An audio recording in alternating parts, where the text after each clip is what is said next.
연속해서 부활 신앙을 갖기 위해서 부활에 대한 말씀을 증거하도록 하겠습니다. 시편 118편은 작자가 기록되어 있지 않습니다. 그런데 시편 56편 11절 말씀, 내가 하나님을 의지하였은즉 두려워 아니하리니 사람이 내게 어찌하리고, 똑같이 사람이 내게 어찌하리고, 영어성경은 What can man do to me? 내게 어떻게 하겠느냐. 똑같은 이 가사가 나온 걸 봐서 다윗이 기록한 것 같습니다. 특별히 12절과 13절을 보면 너희가 벌과 같이 나를 에워쌌으나 가시덤불에 불같이 소멸을 되었나니 내가 여호와 이름으로 저희를 끊으리로다. 내가 나를 밀쳐 넘어뜨리려 하시나 여호와께서 나를 도우셨도다. 엔게디라고 하는 이 아주 천연 절벽이 있는 곳입니다. 그래서 거기서 내려가는 데는 2-3시간이면 내려가는데 이 사해에서 엔게디 그 바위까지 올라가는 데는 8시간에서 10시간 걸리는 곳입니다. 거기서 밀쳐 떨어질 것 같은, 그리고 사울이 군사를 조직해가지고 벌떼같이 와서 죽이려고 했던 그때에 아마 기록하지 않았나 이 생각이 듭니다. 그런데 다윗은 여기서 여러 가지를 고백하면서 특별히 오늘 말씀 가운데 기록이 되어 있죠. 내가 죽지 않고 살아서 여호와의 행사를 선포하리로다 하는 17절 말씀입니다. 죽지 않고 살아서 하는 말은 부활신앙이 아니겠나 이렇게 생각합니다. 14절 보겠습니다. 여호와는 나의 능력과 찬송과 구원. 얼마나 좋은 단어인지 몰라요. 이 세 단어가 중심이 되는데, 여호와는 나의 능력이시다. 그분은 전능하신 능력을 가지고 무에서 유를 창조하시고 죽은 자를 살리는 그런 능력을 가지고 계십니다. 요즘은 이제 하나님께서 사람을 만드는 과정을 과학이 많이 발달을 해서 많이 캐내놔서 게놈이라고도 하고 진화암이라고도 하는데 유전 인자를 다 읽는 기술이 발견이 되고요. 발명이 되고 발견하고, 또 이렇게 사람이 어떻게 출발해서 어떻게 가느냐 하는 걸 만능 줄기세포라고 해서 줄기세포를 가지고 클론 인간을 만들어내는 그런 시대가 다가왔습니다. 그런데 그 출발하게 될 때 그 줄기세포 스템셀이라고 말하는 줄기세포 출발할 때 0.5mg입니다. 이렇게 1g에 2000분의 1이죠. 이게 눈에 보이지 않습니다. 현미경으로 봐야 보일 정도로 그렇게 조그만 것이, 그것이 수정이 되면 착상이 되면서 배아줄기세포라고 그러죠. 엠브리오라고 하는 이 배아줄기세포가 됩니다. 이것이 살아서 어른이 됐을 때 어덜트 스템셀이라고 그러죠. 성체가 돼서 이제 아이들이 태어나게 됩니다. 아이들이 평균 태어날 때 3kg 정도라고 그러죠. 그러면 시작할 때부터 이렇게 어떻게 자라는지 사람들은 모릅니다. 하나님은 아시는데 출발할 때 0.5mg이 3kg면요 600만 배로 불어나게 된 겁니다. 이런 능력을 하나님께서 가지고 계시기 때문에 하나님은 나를 복중에 짓기 전에 알고, 영원 전보다 하나님은 아시고 계획 가운데서 우리를 만드시고 또 구원하셨다, 이런 내용이 되는 거예요. 이 하나님의 그 놀라운 능력을 과학이나 이런 것들은 조금씩 뒷받침해 주는 것 뿐이지 인간이 하나님을 될 수 없다는 사실을 알아야 하죠. 그래서 여호와는 나의 찬송이다. 의인의 장막이에요. 예수 그리스도를 믿는 지는 언제나 찬송이 떠나지 않잖아요. 흥얼거리면서 하든지, 소리 좋을 때는 나도 한번 성악가처럼 뽑아보겠다고 한번 해보든지, 또 안 올라갈 적엔 그냥 또 이렇게 이 CD를 틀든지 컴퓨터를 키든지, 요즘은 좋은 찬송들이 얼마나 많이 나오는지. 저도 요즘 이제 600몇 장까지 있는 찬송이 하나씩 다 불러주는 찬송이 있습니다. 얼마나 좋은지 몰라요. 옛날하고 달라서. 의인의 장막에 이렇게 찬송이 있다. 하나님을 찬송하라고 우리 인간이 만들어주잖아요. 여러분 찬송 많이 부르게 되시길 바랍니다. 천국에 가서도 할 일이 찬송이에요. 그런데 여기서부터 많이 불러요. 그런데 그 찬송의 주제가 무엇입니까? 구원이다 했습니다.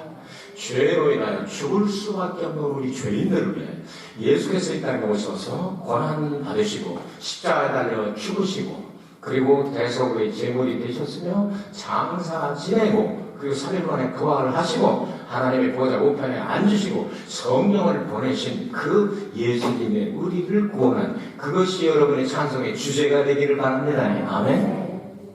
다른 걸 찬양하는 것보다. 자, 15절부터 16절에 성경이 짧은 곳에 하나님의 오른손이라는 단어가 3번 나와서 제가 여기를 참 좋아합니다. 여호와의 오른손이 권능을 베푸시며 그랬습니다. 하나님께서 손가락으로 온 우주 만물을 다 만드실 수, 말씀하는 대로 창조할 수 있고 그 능력의 손이 엄청나죠. 애들 손은요, 애들만큼 일을 할 수가 있습니다. 어른 손은 어른 손만큼 일할 수가 있습니다. 그림을 잘 그리는 손은요, 우리가 볼 때는 도대체 안 될 것 같은데 그냥 쑥쑥쑥 하면 그림이 하나가 되고, 그 손이 똑같이 생겨. 힘은 내가 더 센데 왜 당신은 그림을 그리고 나는 안 되냐? 그게 참 다른 거예요. 하나님의 손, 하나님의 손의 권능의 손이다. 이 손으로 하나님께서는 모든 것들을 하실 수 있다. 그 말이죠. 그 손이, 그 다음에는 오른손이 높이 들려서 이길 때, 승리할 때 손을 듭니다. 여러분, 막 승리하고 막 하면서 이러는 사람 맞습니까? 올리지 않습니까? 그래가지고, 이, 배너라든지 아니면 이런 종교적인 영화를 보면 이제 빌라도나 이런 놈들을 할지 어떻게 합니까? 막 오늘 경기장에서 이렇게 나쁜 사람들, 이 로마의 황제들이 할지 이기는 사람들, 이렇게 손을 들어주잖아요? 그 지는 사람을 이렇게 쥐게 하는 거잖아요? 이 오른손을 하나님께 높이시는 하나님이 왼손이 있는지는 모르겠지만 최고로 강한 것을 표현할 때 오른손은 그렇지 않겠어요? 저는 오른손하고 왼손하고는 힘이 차이가 많이 있습니다. 그래서 우리 선수들 보면은 오른손이 알통이 좀 나오거든요. 그러니까 계란이 들어있다고 자꾸 만져야 되더라고. 그냥 보기만 하면 이거 좀 빼달라고 그러니까 계란처럼 동그랗게 나오거든요. 그 왼쪽은 좀 꽤 덜 나오는데, 왜냐하면 오른손이 힘이 있기 때문에 그런 역사가 더 나타나겠죠. 똑같은 손이지만 하나님의 손을 가지고 계신다면 오른손이 가장 힘 있는 손으로 표현한 것 같습니다. 그 오른손으로 어떻게 하십니까? 우리를 붙잡아 주신다 이렇게 말씀하겠죠. 자, 오른손 하나님 붙잡아서 씨름해서 이기고 이름이 바뀌어가지고 야곱이 이스라엘이 된 그 이야기를 하겠습니다. 그가 20년 동안 객지 타향 생활하면서 많은 어려움을 당했습니다. 그런데 그걸 다 이겨내고 이제 아들이 11명에다가 딸이 1명에서 12명과 그리고 부인과 종들을 이렇게 데리고 막 승리하고 성공했으니 돌아오는 그런 장면이었습니다.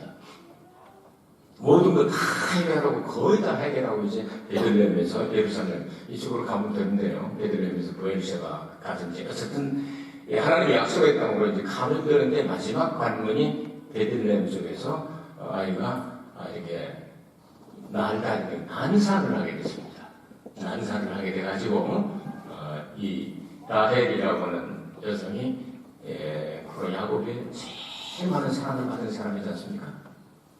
성공하고 승리하고 남편 따라서 처음 가보는 길이지만 약속의 땅에 가서 이제부터 잘 살겠다 했는데 죽게 생겼습니다. 그래서 너무 속상해서 내가 너무 슬프다 해서 베논이라고 이름을 붙이면서 죽어가고 있었습니다. 베논이 슬픔의 아들이다. 그런데 오른손의 아들이라고 내용을 알고 있던 이 야곱은 흔한 가운데 건져주신 것을 아는 야곱은 베논이가 아니고 베냐민이야. 내 오른손의 아들이야. 부활하고 천국 가면 우리 다시 만날 수 있는 거야. 그러면서 이 마지막에 라헬이 세상을 떠나면서 들은 이름이 바로 베냐민입니다.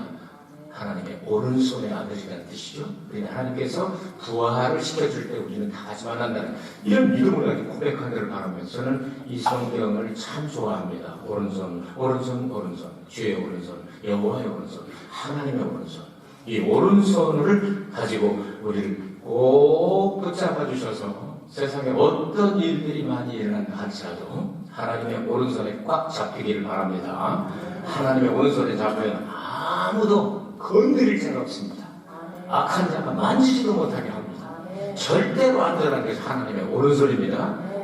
다윗이 얼마나 죽을 고기를 많이 남겼습니까? 그러니까 이런 감정이 나오는 거예요. 이런 가사가 나오고 이런 노래가 나오는 거예요.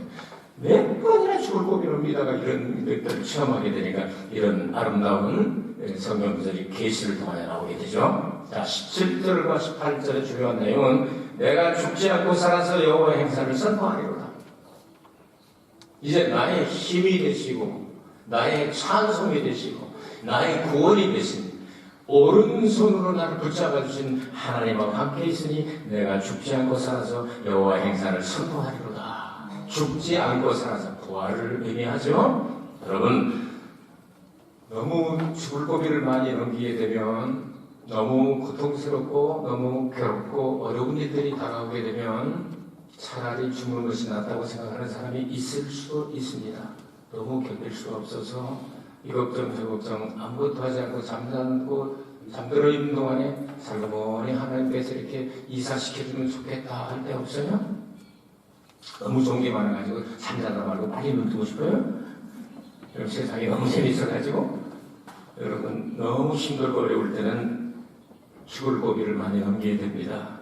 근데 살아있는 목적을 이 다윗은 어떻게 표현했습니까? 여호와의 행사를 전하기 위해서 살겠다. 여러분, 눈 뜨면 하나님 찬송하시고 사람 만나면 여호와의 행사를 전하게 되시기를 바랍니다. 이보다 더 큰 사명이 없습니다. 찬양이 될 수도 있고 기도가 될 수도 있고 간증이 될 수도 있고 전도가 될 수도 있고 전체 하나로 묶으면 여호와 하나님을 바르게 예배하는 것이라고 믿습니다. 아멘. 자, 18절 말씀 보십시오. 여호와께서 나를 심히 경책하셨어도 죽음에는 붙이지 아니하셨도다. 하나님께서 우리에게 사랑 가운데는 경책도 들어있습니다. 하나님은 우리의 교만을 깨뜨리시고 또 좋은 그릇을 만드시기 위해서 우리는 죄인이기 때문에 죄를 짓지 않습니까? 죄를 지으면서 이것들을 깨뜨리기 위해서 하나님께서는 때때로 경책하실 수도 있다고 말이죠. 그러니까 징계하실 수도 있다. 그런데 그 다음에 은혜가 되는 말씀이 죽음에는 붙이지 아니하였도다. 죽이지는 않으신단 말이에요. 이번에 이제 마지막인가 이제 죽었다. 여러분 꼭 죽을 것 같을 때 없어요, 여러분? 이제 그럴 때 다가옵니다. 언젠가는 다가오게 되는데 꼭 죽을 것 같고 이게 끝이구나 생각했는데 보면 또 일어나고 끝이구나 생각했는데 또 일어나고 오늘이 끝이구나 생각했는데 또 일어나고 꼭 죽을 것 같은데 안 죽고 하나님께서 이렇게 해주신 이유가 무엇이냐? 부활신앙을 가지고 있죠? 18절에 나오지 않습니까? 18절에서 여호와께서 나를 심히 경책하셔서도 죽음에는 붙이지 아니하셨도다. 마지막에 우리는 숨을 거두고 육신의 세상에서 하늘나라로 들어가게 되는데 여러분 이 죽음이 아닙니다. 그것은 그 죽음에 붙이지 않습니다. 하나님은 이사가는 것이지 죽는 게 아닙니다. 여러분 죽음은 하나님과 영원히 헤어진 것을 죽음이라고 말합니다. 예수 믿는 사람에게는 죽음이 없습니다. 육신의 이 숨쉬는 것, 육신의 몸을 이 땅에다가 두고 새로운 몸을 입기 위해서 저 천국으로 이사가는 것이지 죽음이 아닙니다. 그래서 예수 믿는 사람들의 장례식은 천국 환송식이라고 말하죠. 소천했다고 말하고 그러죠. 죽어서 영원히 하나님과 헤어지는 게 아니라고 말입니다. 이게 부활신앙 아니겠습니까? 그래서 내가 죽을 고비를 여러 번 넘겼지만 나는 죽지 않는다. 그러면서 다윗은 계속해서 우리에게 아름다운 찬양을 소개해주고 있습니다. 22절부터 보면 건축자의 버린 돌이 모퉁이의 머릿돌이 되었다. 유대인들은 예수님을 버렸습니다. 십자가에 매달아 죽이고 버렸습니다. 그런데 신약을 교회의 머릿돌이 되게 하시지 않습니까? 그래서 교회마다 가면 머릿돌 혹은 정초 이렇게 써지지 않습니까? 예수께서 이 교회의 머릿돌이 되어주셨다. 그럼 이건 이 말씀을 예수님께서 인용하셨잖아요. 그리고 그 다음에 이날은 여호와의 정하신 것이나 이날에 우리가 즐거워하고 기뻐하리로다. 하나님께서 정하신 주일은 썬데이, 일요일하고는 다릅니다. 주의 날, 주께서 정하신 날. 아멘. 주의 날 혹은 주께서 정하신 날이라는 뜻이지 일요일이라는 뜻이 아닙니다. 그러니까 이 날을 이렇게 정해졌는데 이 날에 예수님께서 그 날짜를 맞추셔가지고 호산나 찬송 받으시면서 예루살렘에 들어가시잖아요. 그게 바로 여기 나오지 않습니까? 여호와여 우리가 구하옵나니 이제 형통케 하소서. 이 말씀이 히브리 말로 호산나라는 뜻입니다. 우리에게 복을 내리소서, 은혜를 내리소서, 구원을 내리소서, 우리를 구원하소서. 이 찬송을 봐주시면서 주께서 정하신 날, 하나님의 날, 주의 날에 들어가시고 일주일 후에 또 주의 날 예수께서 부활하시지 않습니까? 그 주님을 우리가 찬송하면서 여기 보십시오. 여호와의 집에서 너희를 축복하였도다. 27절 여호와는 하나님이시라 우리에게 빛이 졌으니 줄로 희생을 제단불에 맬지어다. 이게 뭐냐면요, 제단에다가 짐승들을 메어놓고 거기서 안수하고 거기서 잡아가지고 하나님 앞에 드리는 제물로 삼는 것처럼 우리는 주께서 정하신 날 아버지 집에 와가지고 제단 이 줄 매는 것처럼 자꾸 기도와 찬송과 예배와 헌신과 봉사와 헌금과 이런 걸 통해서 또 뚫어내야 되는 거예요. 주님을 떠나지 아니하도록. 그렇게 한 사람이 복받는 사람이다. 이렇게 말씀하고 있지 않습니까? 여러분, 다윗의 이 부활신앙은 시편 16편에도 나옵니다. 예수께서 썩지 않고 부활하시게 될 것이다. 나는 그것을 믿는다. 17편에도 나오게 되죠. 깰 때 주의 형상으로 만족하리다. 구구절절 많은 성경을 보면 다윗이 이렇게 부활신앙을 가지고 노래했습니다. 원컨대는 여러분들에게도 이 부활신앙이 확립되어서 어떤 어려움 가운데서도 흔들리지 않고 끝까지 여러분 충성하게 되시길 주의 이름으로 축원합니다. 이번 한 주간 동안도 여러분 이런 질문을 하면서 보내시기를 바랍니다. 첫 번째, 왜 여호와 하나님은 우리의 능력과 찬송과 구원이 되십니까? 두 번째 질문입니다. 여호와의 오른손은 무엇을 의미할까요? 세 번째, 내가 죽지 않고 살아서 할 일은 무엇인가? 여러분 답을 들으셨습니다. 이 말씀을 생각하면서 한 주간 동안 부활신앙을 가지고 행복하게 지내시기를 주의 이름으로 축복합니다. 은혜가 불성하신 아버지 하나님 진심으로 고맙고 감사합니다. 예수